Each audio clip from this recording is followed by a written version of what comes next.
Welcome back investor. Sa video na to, i-update ko kayo sa dalawang stocks na hawak ko. Ito ay ang ATI and ang PSE. Dahil dito sa aking email, nag-email lang aking watchlist na meron na daw akong sell signal sa dalawang ito. Kung bago ka pa lamang dito sa ating channel, itong email na nakikita nyo, ito ay ginawa ko sa aking watchlist para nakikita ko or natatrack ko ang aking mga portfolio holdings and ano-ano nga ba yung mga gagawin ko kapag na-hit na yung mga certain criteria.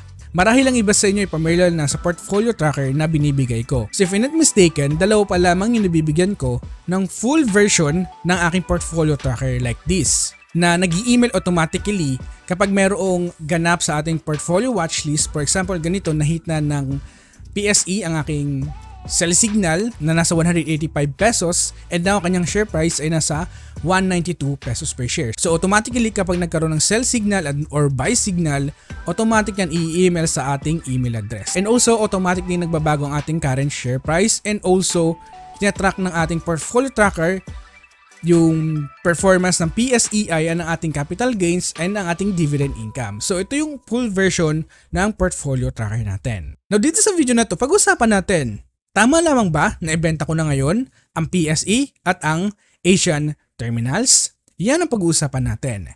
Kung ready ka na, stay ka lang. I'll show you how.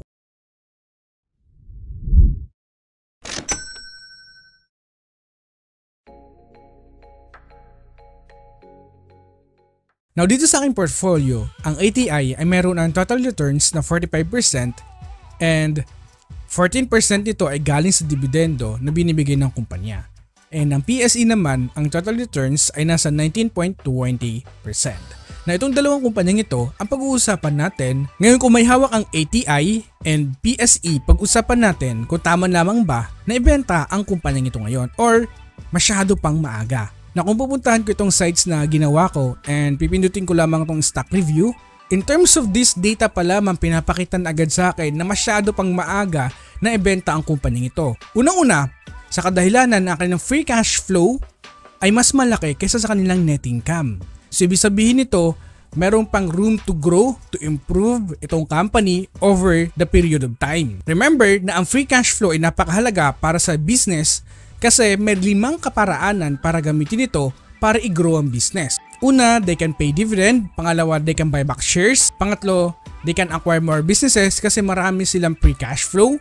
Pang-apat, pwede nilang babasan yung kanilang mga utang. And pang-lima, they can reinvest in themselves. So ito isang pinaka-importanteng pinagbabasihan ko kung tama ba na ibenta ngayon ng kumpanya or hindi. And also, ang payback time ko sa kumpanyang ito ngayon ay nasa 3.9 years. So ibig sabihin, based sa kanyang current performance today, mag-aantay lamang ako ng 3.9 or 4 years bago maibalik ang aking investment galing lamang sa capital gains ng kumpanyang ito. Not included pa ang dividendo. Now another information na hindi pa dapat ibenta ang kumpanyang ito ay because of their yield. Ang kanilang earnings yield nasa 10%, free cash flow yield ay nasa 18%. Sobrang taas pa ng kanilang yield. And another information na hindi ko pa ibebenta itong kumpanya ay yung kanilang ROI, ROA, and ROIC. Pinapakita dito sa atin na vina-value ng kumpanyang ito ang kanyang mga shareholders over the long period of time. At hindi lamang yon, over the past year, ang revenue ng kumpanya ay lumago ng 27.24%. Ito ay nagsisignify ng strong growth sa kanilang revenue. Pinapakita dito sa atin kung gaano kalakas o kung gaano kadominante din ang kumpanyang ito pagdating sa logistic company dito sa ating bansa. And also, mas malaki pa yung kanilang cash available kaysa sa kanilang current liabilities. So ibig sabihin, kaya nilang bayaran kung tutuusin yung kanilang mga utang na kinikater ngayon. Na pagdating sa growth categories ng ATI, ang operating income ay nag-increase ng 40%, net income ay nag-increase ng 80%, operating cash flow ay nag-increase ng 35%, and ang free cash flow ay nag-increase ng 39.73%.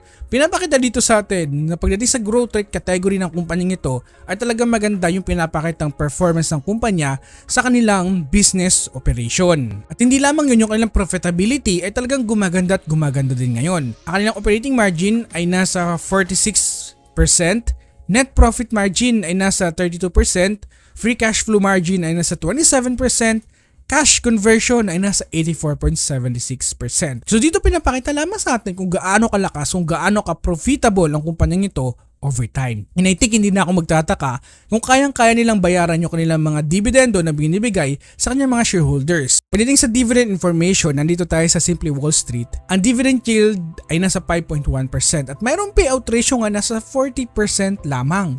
Kayang-kayang punan ng kumpanya yung kanyang binibigay na dividendo sa kanyang mga shareholders.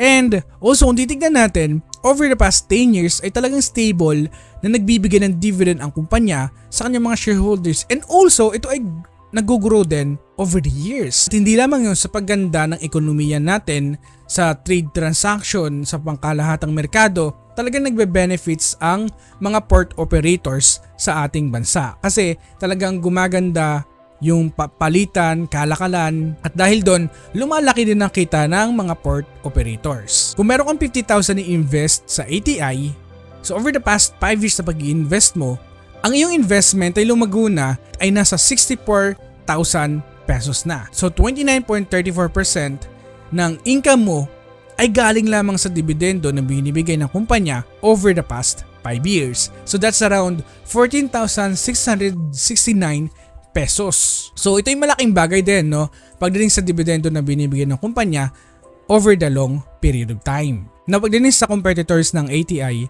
I think isa sa mga pinakamagandang paglagakan ngayon talaga ay ang ATI and ang ICT. Kaya naman pagdating sa transportation industry, mayroon na akong ATI and also ICT. Kasi for me, talagang labis na magbe-benefits yung mga port operators kapag lumalago ang ating ekonomiya. Kaya naman ngayon sa ICT ay meron akong 58% na income and sa ATI ay merong 45%. Now bago natin ipagpatuloy itong video, inimbitahan ko kayo na dalawin itong aming resort sa Northern Samar ngayong Semana Santa kasi perfect place ito para makapagnilay-nilay ngayong Semana Santa. And sa 28 and 29 ay fully booked na kami. Please visit our Facebook page, Bora Cabana, and sabihin nyo lamang na subscriber kayo ng channel nito and definitely bibigyan ko kayo ng malaking discount. Now pagdating naman dito sa Philippine Stock Exchange Inc., dito pa lamang nakikita ko na hindi pa kailangang ibenta ang kumpanyang ito. Unang-una, maganda rin ang kanilang free cash flow today na sa 736 million pesos in comparison sa kanilang income na nasa 773 million pesos. So halos magkadikitan lang yung kanilang free cash flow and net income. Isa sa mga rason din kung bakit hindi ko pa ibebenta ang PSE ngayon ay ang kanilang average na free cash flow na nasa 469 million pesos. So dito pinapakita na taga maganda pa rin yung ginugro ng company over the long run. At hindi lamang yun, no? At hindi lamang yun, maganda pa rin yung pinapakitang return on investment, return on assets, and return on invested capital over the past years. Pinapakita dito sa atin na talagang dominante pa rin ang kumpanyang ito. Although yung kanilang revenue hindi gaano kabilisan lumago over the past 18 years, ang kanilang revenue ay lumago lamang ng 8% compound annual growth rate, and over the past 3 years lumago lamang ito ng 5%. Dito pinapakita sa atin na talagang turtle stock itong company. So the best to own this kind of company ay kapag nagtatang ang kanilang share price para makakuha tayo ng malaking capital gains and also mataas na dividendo. Now another information sa kumpanya kung bakit nagpapatibay sa akin na until now ay i-hold ko pa rin itong PSE, although na overvalue ito pagdating sa valuation ko ngayon, ay yung kanilang utang. Walang utang na kinikater, may cash available na 4 billion. Now pinapakita dito sa atin kung gaano kaganda yung kanilang financial health ngayon.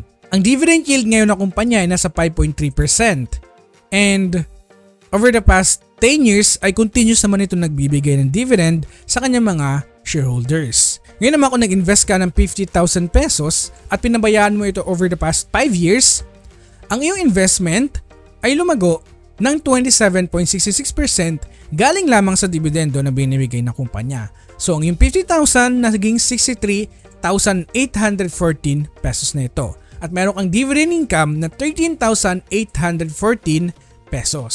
Sa mga kagandahan kung bakit hinuhold ko itong PSE, ay over the past 18 years, ang kanyang return on equity ay nasa 20%, return on assets ay nasa 17% average, and ang kanyang return on invested capital ay nasa 15.52% over the past 18 years. Dito pinapakita sa atin, over the long run, talagang maganda yung pinapakitang returns ng kumpanyang ito. Kung nag-invest ka noong 2003, ang iyong capital gains ay umabot ng 277%. at ang total returns including na ang dividend ay umabot ng 394%.